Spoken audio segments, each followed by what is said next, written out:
যে ওনার এই ডান পাশে টিউমারটা ছিল।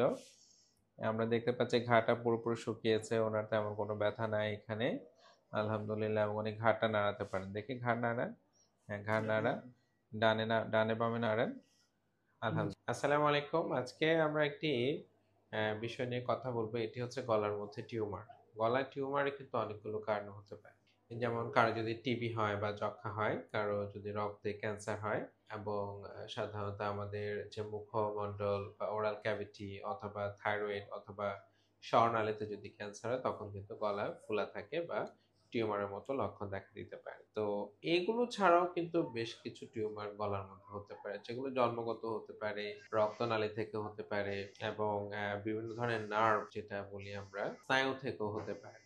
আমাদের সামনে একজন সম্মানিত রোগী আছেন, উনি একটি রেয়ার টিউমার নিয়ে আক্রান্ত ছিলেন। তো এই বিষয়টা নিয়ে আমরা ওনার সাথে একটু কথা বলবো। উনি এটা বলার আগে একটু আপনাদেরকে অবগত করি, উনি একটু কানে কম শোনেন, বাট উনি ওনার একটু হার্টের সমস্যা আছে এবং ওনার একটা টিউমার ছিল গলার মধ্যে। তা আমরা এই বিষয় নিয়ে ওনার যে আত্মীয় আছেন ওনার সাথে একটু কথা বলবো, এবং আমরা রুগীর সাথেও একটু কথা বলবো ইনশাআল্লাহ আজিজ। আসসালামু আলাইকুম। ওয়ালাইকুম সালাম। আসসালামু আলাইকুম ওয়া রাহমাতুল্লাহি ওয়া বারাকাতুহু।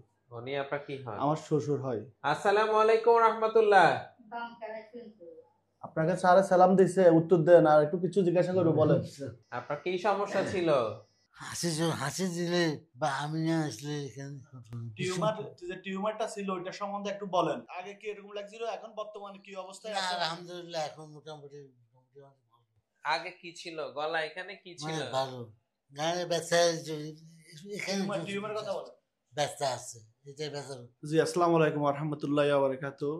আমার শ্বশুর হয় উনি। আমি ডক্টর তারিন ভুঁইয়া স্যারের নিকট আসছি।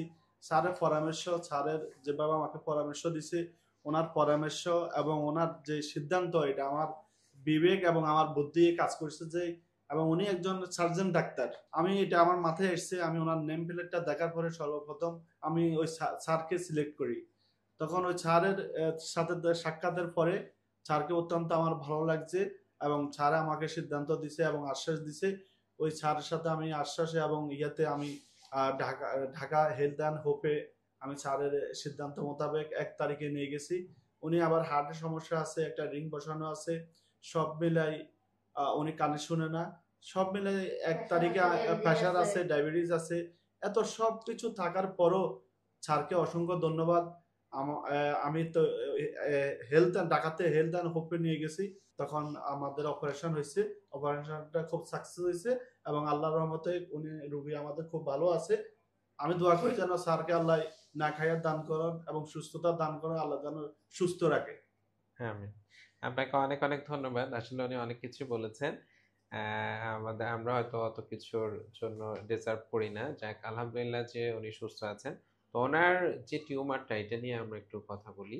ওনার গলার যে ডান পাশে টিউমারটা ছিল, অপারেশন বেশ বড় ছিল, সিটি স্ক্যান করা ছিল, আমাদের কাছে ওইগুলোর ছবি বা ফটো কালেক্ট করা আছে ফর ডকুমেন্টেশন। তো ওনার যে অপারেশনটা আমরা করি, দেখি যে রক্তনালীটা একদম বাইরে ছিল, যেটা আমাদের মেইন রক্তনালী হার্টের সাথে ব্রেনের যে কানেকশন ছিল। তো ওই রক্তনালীগুলো সাধারণত কিন্তু যে কোনো টিউমারের নিচে থাকে, তো ওনার ক্ষেত্রে এটা বেশ বাইরে ছিল। তো এই জন্য এটা খুব চ্যালেঞ্জিং একটা সার্জারি ছিল আমাদের জন্য, এবং অপারেশনের সময় রক্তের দরকার হতো, আইসিইউ বা অন্যান্য প্রয়োজন ছিল। আলহামদুলিল্লাহ ওনার কিন্তু কোনো কিছু তেমন দরকার হয়নি, এবং অপারেশন পরবর্তী সময় আমরা দেখতে পাচ্ছি উনি বেশ সুস্থ আছেন। আমি যদি ওনার একটু জায়গাটা দেখাই, যে ওনার এই ডান পাশে টিউমারটা ছিল, আমরা দেখতে পাচ্ছি ঘাটা পুরোপুরি শুকিয়েছে, ওনার তেমন কোনো ব্যথা নাই এখানে আলহামদুলিল্লাহ। এবং উনি ঘাড়টা নাড়াতে পারেন, দেখি ঘাড় নাড়া, হ্যাঁ ঘাড় নাড়া, ডানে বামে নাড়েন আলহামদুলিল্লাহ। কোনো অসুবিধা হয়?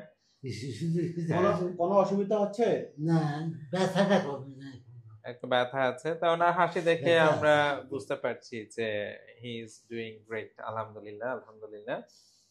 তো হিস্টোপ্যাথোলজি যেটা মানে অপারেশনের পরে যে রিপোর্টটা আসে, এটার ডায়াগনোসিস ছিল যে একটা স্নায়ু থেকে আসলে টিউমারটা ছিল, এটাকে আমরা সোয়ানোমা বলি। তো এটা খুবই খুবই চ্যালেঞ্জিং একটা সার্জারি। আলহামদুলিল্লাহ ওনার এটার ক্ষেত্রে খুবই ভালোভাবে সম্পন্ন হয়েছে, এবং আমরা আরো বেশি গ্রেটফুল হচ্ছে ওনার যে রিলেটিভ, ওনারা এটা দমে যাননি, ওনারা এই সার্জারি করার বিষয়ে খুবই আগ্রহী ছিলেন, এবং শত চ্যালেঞ্জ এবং ঝুঁকি থাকার পরেও কিন্তু ওনারা এই সার্জারি করতে রাজি হয়েছেন। এই জন্য ওনারাও কিন্তু ধন্যবাদ পাওয়ার যোগ্য এবং সকল প্রশংসা আল্লাহ রাব্বুল আলামিনের জন্য। আসসালাম